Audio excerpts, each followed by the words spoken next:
नमस्कार. श्री स्वामी समर्थ. षटशिला एकादशीला उपवास नाही केला तरी चालेल, पण या गोष्टी नक्कीच करा. आयुष्याचं सोनं झाल्याशिवाय राहणार नाही. कितीही कठीण इच्छा पूर्ण होईल. 7 पिढ्यांचे दारिद्र्य नष्ट होईल. 25 जानेवारीला हे षटशिला एकादशी आणि या एकादशीचे वैशिष्ट्य काय आहे माहिती आहे का? या एकादशीला तुम्ही काही खास उपाय केले तर तुमची आर्थिक समस्या असू द्या, शारीरिक समस्या असू द्या किंवा मानसिक समस्या असू द्या, तुमच्या समस्येवर तुम्हाला उत्तर मिळेल. तुमची समस्या दूर होते. पण कोणत्या समस्येवर कोणता उपाय करायचा हवा हे मात्र निश्चितच बऱ्याच जणांना माहिती नसतं आणि त्यासाठीच आजचा आपला हा व्हिडिओ आहे. तुमची जाणं शक्य होत नाही म्हणून आपण घरीच आंघोळीच्या पाण्यामध्ये काही वस्तू टाकायच्या आहेत. तर आंघोळीच्या पाण्यामध्ये आपण ज्या दिवशी थोडेसे तीळ टाकायचे आहेत, पण तुम्ही काळे तीळ टाकू शकता किंवा मग काळे तीळ नसतील तर पांढरे तीळ टाकले तरीही चालेल. तसेच आपण 2 थेंब गंगाजल देखील टाकायचं आहे. गंगाजल नसेल तर गंगा नदीचे स्मरण करावे आणि हर हर गंगे म्हणत आपण आंघोळ करावी. यामुळे आपल्याला गंगा नदीमध्ये स्नान केल्याचे पुण्यफळ हे प्राप्त होत असते. तसेच चिमूटभर हळद देखील आंघोळीच्या पाण्यामध्ये टाकायची आहे. हळद ही भगवान विष्णू व माता लक्ष्मीला अत्यंत प्रिय आहे. तसेच हळद आपल्याला गुरु ग्रह देखील बळकट करत असते. आता यानंतर आपल्याला आवळ्याचा रस आपल्या आंघोळीच्या पाण्यामध्ये टाकायचा आहे. आता आपल्या सर्वांना आवळ्याचा रस मिळेलच असे नाही. आवळ्याची पाने मिळाली तरी ती देखील टाकू शकता, कारण आवळा हा भगवान विष्णूंना अत्यंत प्रिय आहे. आवळ्याचा रस मिळत नसेल किंवा आवळ्याची पाने मिळत नसतील तर अगदी तुळशीची काडी जरी आंघोळीच्या पाण्यामध्ये टाकली तरी पण चालेल, कारण तुळस देखील भगवान विष्णूंना अत्यंत प्रिय आहे. किंवा तुळशीमधील थोडीशी माती आंघोळीच्या पाण्यामध्ये टाकली तरी पण चालेल. तसेच आंघोळी करताना या दिवशी आपल्याला एक मंत्र देखील म्हणायचा आहे. ओम. तो मंत्र याप्रमाणे: गंगेचे यमुनेच गोदावरी सरस्वती नर्मदे सिंधू कावेरी जलेस्मिन सुन्नीच करू.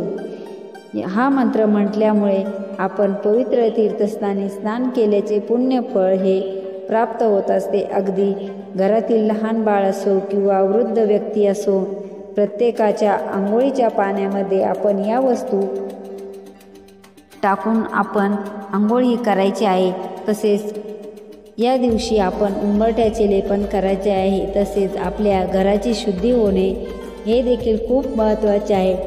तुम्ही पूजा करण्याच्या अगोदर घरामध्ये गोमूत्र शिंपडा किंवा पाणी द्या.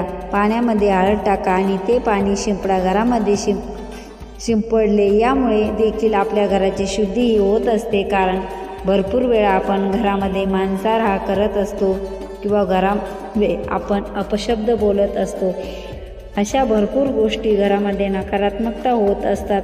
तर ही सर्व नकारात्मकता दूर होण्यासाठी घरामध्ये गोमूत्र किंवा हळदीचे पाणी शिंपडायचं आहे. तसेच उंबरठ्यावरती देखील शिंपडायचं आहे. यामुळे आपल्या घरातील नकारात्मकता दूर होतेच, तर माता लक्ष्मी देखील आपल्या घराकडे आकर्षित होत असते.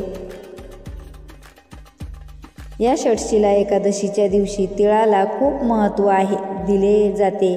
असं म्हटलं जातं की हिरण्यकश्यपाने भक्त प्रल्हादवर केलेल्या अत्याचारामुळे भगवान विष्णू क्रोधित झाले आणि त्यांच्या क्रोधाचा घामातून पृथ्वीवर तिळाचा जन्म झाला असे म्हटले जाते. यामुळे हिंदू धर्मात तीळ हे अत्यंत पवित्र मानले जाते. तिळाला दारिद्र्यनाशक मानले जाते. ज्या घरामध्ये विशेष स्थितीवर तिळाचे उपाय केले जातात त्या घरातील दारिद्र्य हे दूर होते आणि म्हणूनच तिळाचा अत्यंत प्रभावी उपाय पाहूयात. षटशिला एकादशीच्या दिवशी सकाळी स्नान केल्यानंतर भगवान विष्णूंची आपल्यावर पूजा करून घ्यायची आहे. जेव्हा तुम्ही भगवान विष्णूच्या मूर्तीवरती अभिषेक करणार आहात तेव्हा तुम्ही अभिषेक करताना त्या पाण्यामध्ये तिळाचा वापर तुम्ही अवश्य करा आणि त्या पाण्याने भगवान विष्णूंच्या मूर्तीवरती अभिषेक करायचा आहे. असे केल्याने भगवान विष्णूंची कृपा प्राप्त होत असते. तसेच अनेक पापांपासून मुक्ती देखील मिळत असते. त्याचबरोबर जर तुमच्या घरामध्ये भगवान विष्णूची मूर्ती नसेल तर बाळकृष्णाच्या मूर्ती ही प्रत्येकाच्या घरामध्ये असते. तर बाळकृष्णाच्या मूर्तीवरती तुम्ही असा अभिषेक केला तरी चालेल. अभिषेक झाल्यानंतर तुम्हाला भगवान विष्णूंना पिवळ्या रंगाची फुले आणि पिवळ्या रंगाची फळे देखील अर्पण करायची आहेत. तसेच भगवान विष्णूंना तुळशीपत्र अर्पण करायचं आहे. तसेच नैवेद्यावरती सुद्धा तुळशीपत्र अर्पण करायला विसरायचे नाही. आता उपाय करताना तुम्ही काळे तीळ घ्यायचे आहेत. काळे तीळ आपल्या उजव्या हातामध्ये देखील घेऊ शकता. प्रथम आपण देवघरामध्ये दिवा प्रज्वलित करायचा आहे आणि एक प्लेट द्यायची आहे. प्लेटमध्ये स्वस्तिक काढायचे आहे. हळदीमध्ये शुद्ध तूप टाकून याने आपल्याला स्वस्तिक काढायचे आहे. स्वस्तिक हे शुद्धतेचं आणि मंगलतेचं प्रतीक समजलं जातं. जिथे स्वस्तिक काढलं जातं तिथे नेहमी शुभ कामेही होत असतात. त्यानंतर मातीची पंती घ्यायची आहे किंवा कणकेचा दिवा घ्यायचा आहे. या दिव्यामध्ये आपण मोहरीचं तेल टाकून शकता किंवा तिळाचे तेल टाकलं तरी पण चालेल. दिव्यामध्ये आपल्याला थोडेसे काळे तीळ टाकायचे आहेत किंवा पांढरे तीळ टाकले तरीही चालेल किंवा दिवा प्रज्वलित करून दिव्याला हळदी कुंकू लावायचं आहे. एक फूल व्हायचं आहे आणि त्यानंतर आपल्याला काळे तीळ हातामध्ये घ्यायचे आहेत किंवा वाटीमध्ये घेतले तरी चालेल. यानंतर आपल्याला भगवान विष्णू सहस्रनामाचे पठण करायचं आहे. विष्णू सहस्रनामामध्ये विष्णूच्या 1000 नावाचा उल्लेख आहे. अगदी मनापासून आणि श्रद्धेने ही सेवा करायची आहे. आणि शक्यतो विष्णू सहस्रनाम म्हणत असताना आपण मोठमोठ्याने म्हणायचं, घरामध्ये म्हणावं की ज्यामुळे आपल्या घरामधील नकारात्मकता नक्कीच दूर होईल. अगदी तुम्हाला म्हणणे शक्य नसेल तर मोबाईलवरती देखील लावून ऐकू शकता. श्रवण केलं तरी पण चालेल. तसेच हा उपाय करत असताना आपल्याला आपल्या मुख्य दरवाजा उघडा ठेवायचा आहे. खिडक्या देखील उघड्या ठेवायच्या आहेत. यामुळे आपल्या घरामध्ये जी काही नकारात्मकता आहे, ऊर्जा आहे, ती घराबाहेर जाईल व घरामध्ये सकारात्मक ऊर्जेचा संचार होईल. त्यानंतर आपण ओम नमो भगवते वासुदेवाय नमः या मंत्राचा जप देखील 108 वेळा करायचा आहे. यानंतर तुमची जी काही इच्छा मनोकामना आहे ती भगवान विष्णू समोर व्यक्त करायची आहे आणि त्यानंतर तीळ आपल्याला भगवान विष्णूंना अर्पण करायचे आहेत. यामुळे तुमची कठीण असेल किंवा कोणतीही इच्छा असो ती पूर्ण होते. त्याचबरोबर षटचेला एकादशीच्या दिवशी पिवळी फळे दान करा. यामुळे सुद्धा भगवान विष्णूंची कृपा होते. तसेच संध्याकाळी तुळशीजवळ गाईच्या तुपाचा दिवा लावायचा आहे आणि ओम नमो भगवते वासुदेवा या मंत्राचा उच्चार करत तुळशीला 11 प्रदक्षिणे घाला. असं केल्याने घरामध्ये सुख समृद्धी आणि घरावर जर कोणतं संकट आलेलं असेल, कर्ज असेल, पण ज्या सगळ्यातून तुम्ही मुक्ती मिळू शकता. त्याचबरोबर या दिवशी पिंपळाच्या झाडाला सुद्धा पाणी घाला आणि संध्याकाळच्या वेळेला पिंपळाच्या झाडाखाली ही दिवा लावा. पिंपळाच्या झाडाला श्रीहरी विष्णूचा वास असतो. धन लाभासाठी श्रीहरी विष्णूंना खीर आणि पांढरी मिठाई नैवेद्य म्हणून अर्पण करा. नैवेद्यात तुळस नक्की ठेवा. यामुळे श्रीहरी विष्णू प्रसन्न होतात. एकादशीच्या दिवशी भगवान श्रीहरी विष्णूंची पूजा करताना काही पैसे भगवान विष्णू समोर ठेवा आणि पूजेनंतर ते पैसे आपल्या पर्समध्ये ठेवा. यामुळे तुमची पर्स कधीही रिकामी राहत नाही. तर मित्रांनो, जर तुम्ही षटशिला एकादशीचे व्रत करणार असाल किंवा नसाल तरी या उपायांपैकी कुठलाही एक उपाय नक्की करा. नक्की श्रीहरी विष्णूंची कृपा तुमच्यावर होईल.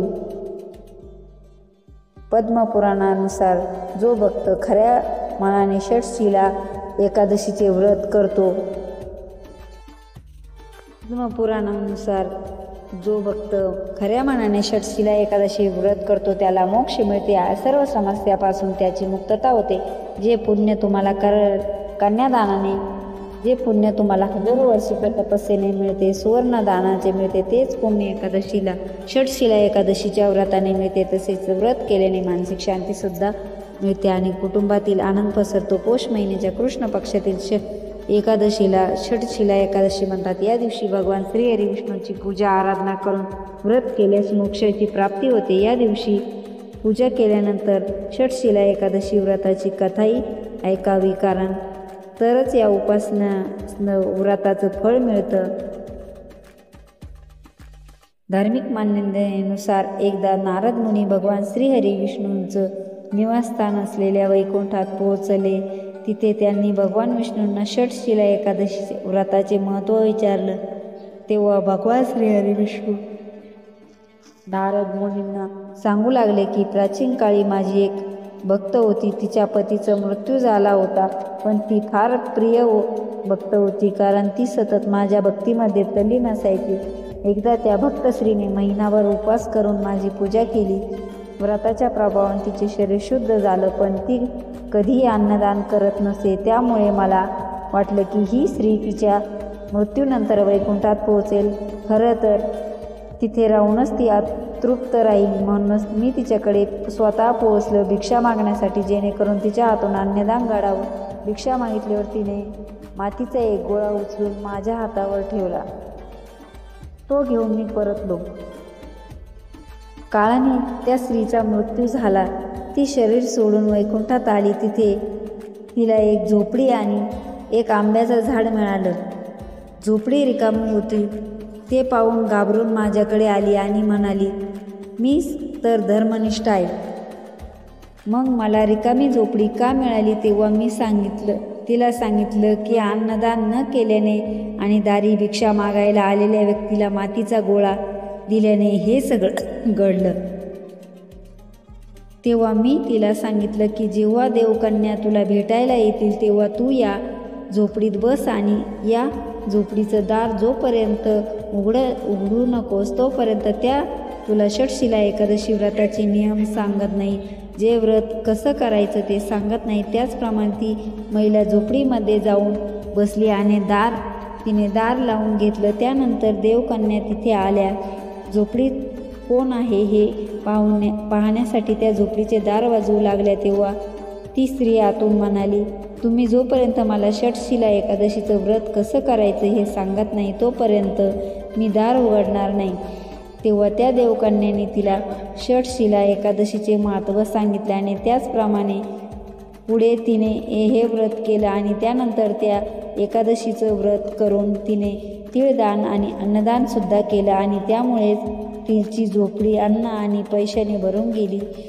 पुढे तिला मुक्ती मिळाली, सद्गती मिळाली तर होती। षटशिला एकादशी व्रत ही कुठलीही व्रत कथा ऐकताना त्याचा मतितार्थ घ्यायचा असतो आणि कथेच्या थोडक्यात अर्थ काय तर तुम्ही कितीही उपवास करा, कितीही व्रत करा, पण तुम्हाला अन्नदान करणे गरजेचे आहे। अन्नदान केल्याशिवाय तुम्ही ईश्वराचे सुद्धा प्रिय होऊ शकत नाही। म्हणून या षटशिला एकादशीच्या दिवशी तीळदान आणि अन्नदानाला महत्त्व आहे। हा माहितीपूर्ण व्हिडिओ तुम्हाला उपयुक्त वाटला असेल तर व्हिडिओला एक लाईक करा आणि चॅनलवर नवीन असाल तर चॅनलला सबस्क्राईब करून आम्हाला प्रोत्साहित करा। तसेच हा व्हिडिओ संपूर्ण पाहिल्याबद्दल आपल्या सर्वांचे मनापासून आभार। श्री स्वामी समर्थ।